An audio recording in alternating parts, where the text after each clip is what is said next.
నమస్తే, welcome to vibrant TV. నేను లావణ్య.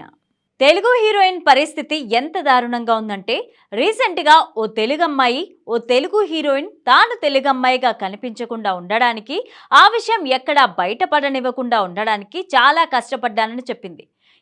ఎందుకలా అంటే, ఇదే ఫిగర్తో పక్క రాష్ట్రం నుంచి వచ్చానంటే టకీమని రెండో ఆలోచన లేకుండా అవకాశం ఇస్తారు. అదే తెలుగు అమ్మాయి అంటే చూద్దాంలే చేద్దాంలే అని తెగ తిప్పేసుకుంటారు అని, ఆ తరువాత మెల్లగా తిప్పిస్తారు అని చెప్పింది. అంటే తెలుగు అమ్మాయిలంటే ఇండస్ట్రీలో ఎంత చిన్న చూపో అర్థం చేసుకోవచ్చు.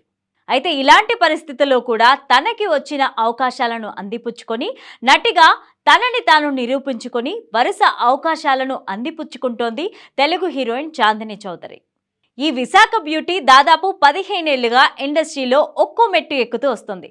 లైఫ్ ఈజ్ బ్యూటిఫుల్తో మొదలైన ఆమె సినీ ప్రయాణం ఏవం వరకు వచ్చింది. ఈమె నటించిన ఏవం, మ్యూజిక్ షాప్ మూర్తి చిత్రాలు ఒకే రోజు అంటే జూన్ 14న థియేటర్స్లో విడుదల కానున్నాయి.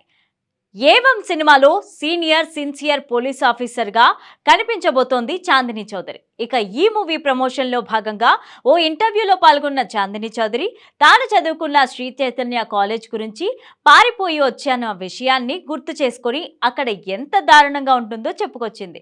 నేను విజయవాడలోని శ్రీ చైతన్య కాలేజీలో జాయిన్ అయ్యాను. బాగా చదువుకుందాం అనుకుని హాస్టల్లో కూడా జాయిన్ అయ్యాను. కానీ 3 నెలల్లో తిరిగి వచ్చేసాను అని చెప్పారు. అక్కడ ఉదయం 6 గంటలకే క్లాసులు స్టార్ట్ అయ్యేవి. అందరికీ కామన్ బాత్రూమ్ ఉండేది. మనకి బాత్రూమ్ దొరకాలంటే 1.5 గంటల పాటు లైన్లో ఉండాల్సిన పరిస్థితి. బకెట్లు పట్టుకొని క్యూలో నిలబడాలి. ఆ తరువాత ఫుడ్ ఉండదు, ఏమీ ఉండదు. వెళ్ళి క్లాసులో కూర్చొని 2 క్లాసులు అయిన తర్వాత రావాలి. అప్పుడు స్నానం చేసి మళ్ళీ పోవాలి. రోజులో 4-5 గంటలు మాత్రమే నిద్ర ఉండేది. అందుకే అక్కడ ఉండడం నా వల్ల కాలేదు అంటూ 3 నెలలు కూడా ఉండలేకపోయాను అని చెప్పారు. హాస్టల్ వదిలేసి వచ్చేశాను అంటూ చెప్పుకొచ్చారు చాందిని చౌదరి.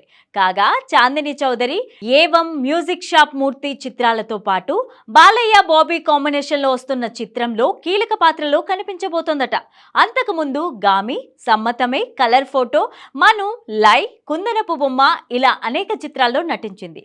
కలర్ ఫోటో చిత్రానికి గాను జాతీయ అవార్డును అందుకొని సోలో హీరోయిన్ గా పేరు సంపాదించుకుంది చాందిని చౌదరి.